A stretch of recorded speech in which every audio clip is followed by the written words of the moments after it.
Josephine, alam mo ba kung saan nagpunta si Anastasia? Umalis po siya kanina kasama ni Redentor. Kanina ko pa siya tinatawagan sa cellphone. Hindi naman niya sinasagot. Baka po pumunta po sa... Sige po.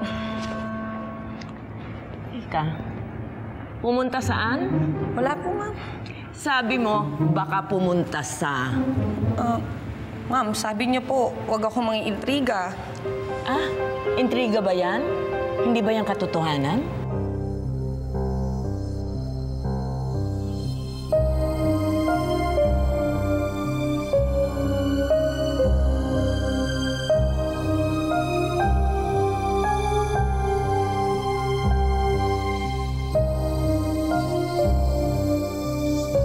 Parang nasa loob nitong kulo yung anak mo. Tsaka mukhang matanda sa kanyang lalaki. Mukha pang adik. Ano man ang pagkakamali ni Charles noon, bayad na siya. Gumanda ang performance ng ating kumpanya. Ikaw! Nawalan ako ng property dahil sa'yo. Dahil sa kapabayaan mo. Ngayon, isang multi-million peso deal. Mawawala rin sa akin? Ah! Oh, edi sabihin mo, saan nagpunta? Iba ka naman po magalit sa akin si Miss A. Eh kung ako kaya ang magalit sa iyo? Ma'am, baka po pumunta po sila sa bahay ng mga Wong. Sinasabi ko nga ba? Ano pa ang mawawala sa akin? Di ako papayag. Wala ang negosyo ko. Sino bang lalaki niyan? Parang hindi gagawa ng mabuti si Chur. Mapapahamak lang si Elizabeth dyan. Kailangan malaman ko kung sinong lalaki niyan. Patay. Si Madam Elena. Sagutin mo. Hindi ko mapagalitan ako. Sabihin mo na sa meeting ako. Socha. Redentor, umalis na kayo dyan. At dalin mo dito si Anastasia ngayon din. Yes, ma'am. Sorry po. Alam niya na. Sige, binibigyan kita ng pagkakataon na sabihin sa akin ang katotohanan. I'm sorry, Sorry? Alam mo ba kung ano ang ginagawa mo?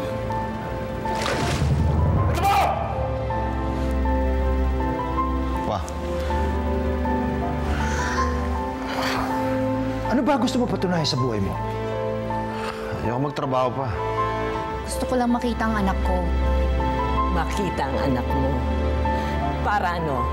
Para iyakan siya, sabihin, sabik na sabik ka sa kanya, sabihin na, ako ang iyong ina. Ganun ba?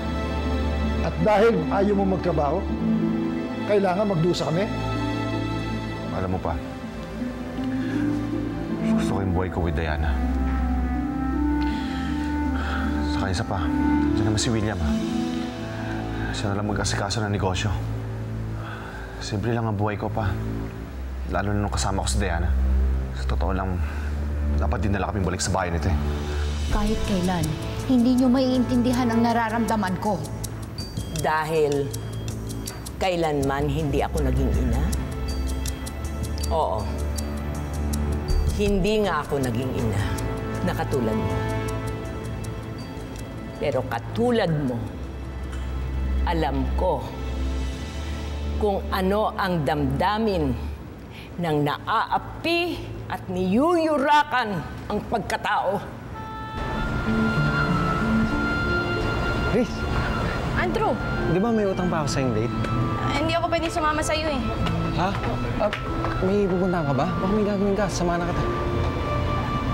Andrew, hindi na nga kita pwede makasama at makita. Excuse me? Ha? Nakakalimutan mo. May anak ka. May anak ka kay Diana. Bakit pati yung bata? Gusto mo bang magdusa yung bata? Yan nga ang dahilan kung bakit kita kinukok.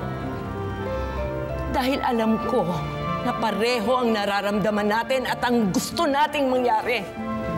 Ayoko sana isipin nyo na wala akong utang na loob sa lahat ng magandang ginawa nyo para sa akin.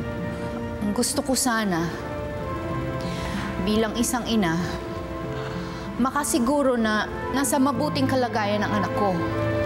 Ang ibig ko sabihin, may nagawa ba akong hindi mo gusto? Akala ko naman. Alam mo, Andrew, sorry ha, kasi meron talaga ako kailangang harapin mag-isa. Sana maintindihan mo. May problema ka ba? Pwede mo sabihin sa akin, pwede akong makatulong. Kaya nga pasensya ka na kasi nga meron akong kailangang mag-isang harapin.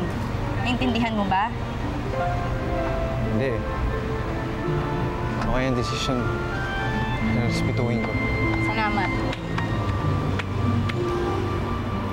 Sige, pumunta ka doon sa mga wong para malaman mo na pwede ka nilang ipapatay sa ikatlong pagkakataon. Hindi mo pa alam kung ano ang kayang gawin ni George Wong. Charles, meron ka man lamang natitirang hiya sa iyong ama. Ayusin mo ang buhay mo.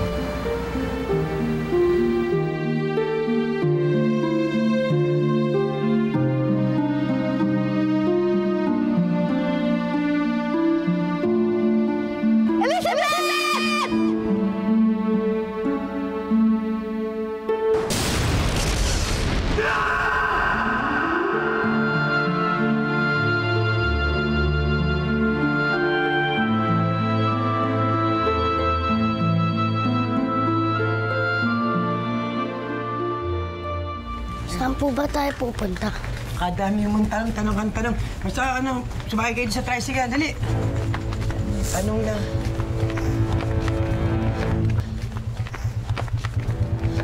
Okay. Tanong. Saan na? Tricycle! Tricycle! Nasisiraan na ng ulong kapatid niyo. Sinisante ako sa kumpanya. Relax, William. Ngayon, pwede mo nang paspasan ang plano natin. Kung minamalit ni George ang kakayahan mo, pagkakataon mo na itong patunayan sa kanya na isa kang giganting hindi niya dapat banggain. Palagi nang pinamumukha ang kahinaan ko. Nang wala akong silbi dahil hindi ko siya kayang bigyan ng apo. Nang wala akong utak. Nang wala akong pulso sa negosyo. Wala nang ibang magaling kundi si Charles. Nagsasawa na ako. Ayoko nang maging sunod-sunuran sa kanya.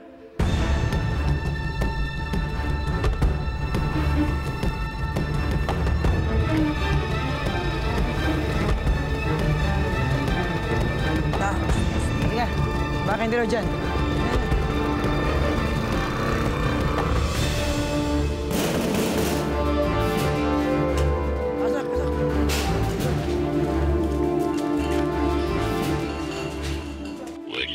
William, revenge will soon be ours. Ginawa niya sa akin yan. Hindi ako papayag na gawin niya sa'yo yun. Naayos ng abogadong yung release. Aabangan kong pagbalik mo dito sa Pilipinas.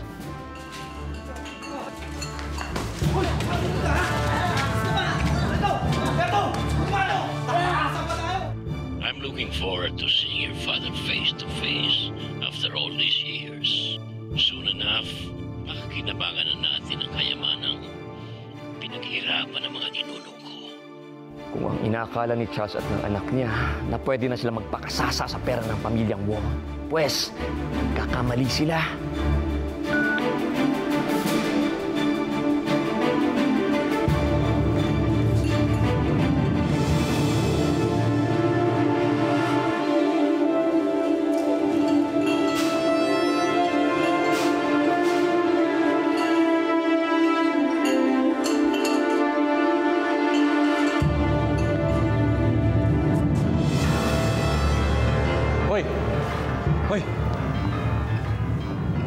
Anong narinig mo? Wala po. Sinungaling ka. Makikinig ka. Minamanmanan mo ako? Hindi po talaga. Wala po akong nadinig.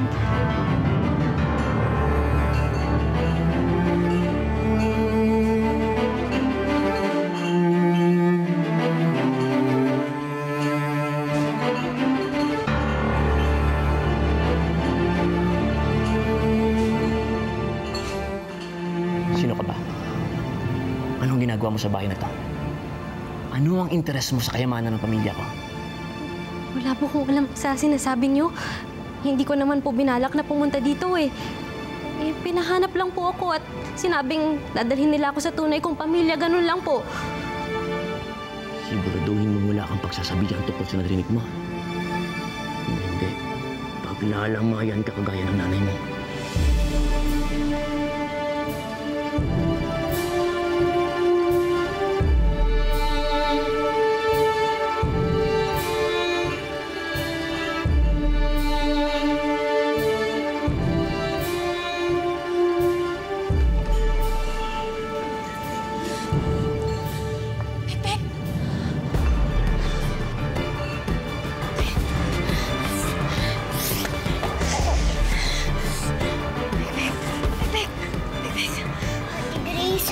Buti na lang dumating ka.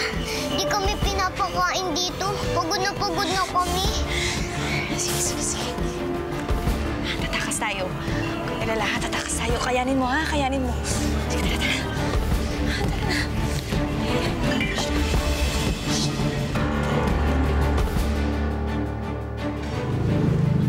Wala. December dito. Kumusta ang investigasyon mo kay Katarina? Pinuntahan ko yung sementeryo kung saan nakalibing yung anak mo. Sabi kasi ni Katarina, pumupunta siya doon kada Biyernes. Naka-record na pumasok yung kotse mo sa oras na sinasabi ni Katarina. Kotse ko? Oo.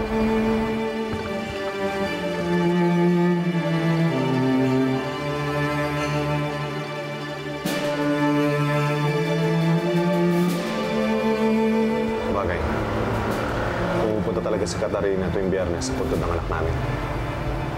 Pero hindi ko alam kung kotse ko ang gamit niya. Kasi ibang sasakyan ang gamit ko nung araw na yan. Pero di ba sabi mo, nakita ang kotse ni Katarina sa beach resort namin? Oo nga. Pero walang nakakita kung nasa loob ng kotse si Katarina. Akala niya hindi ko siyang dinig. Pero dinig na dinig ko ang sinabi niya sa kausap niya. Masama siyang bala kay Pa. I mean kay Charles. At saka kay Lolo. Sino yung kausap niya? Hindi ko nga alam eh. Sinasabi ba yung posibleng hindi si Katarina ang nasa Batangas nung araw na namatay si Diana? Posible. Talaga to si William, ano? Bakit naman? Kasi nagpapadala siya sa kanyang emosyon. Imbes na ginagamit niya ang kanyang isip. Teka, hindi ko maintindihan.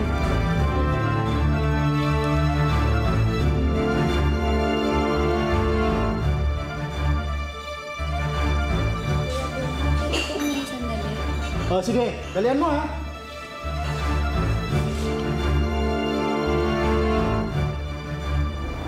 Hindi si Katarina. Sino? William just got his ticket to hell. Tao na may access sa kotse ni Katarina. And I got my passport back to the mansion.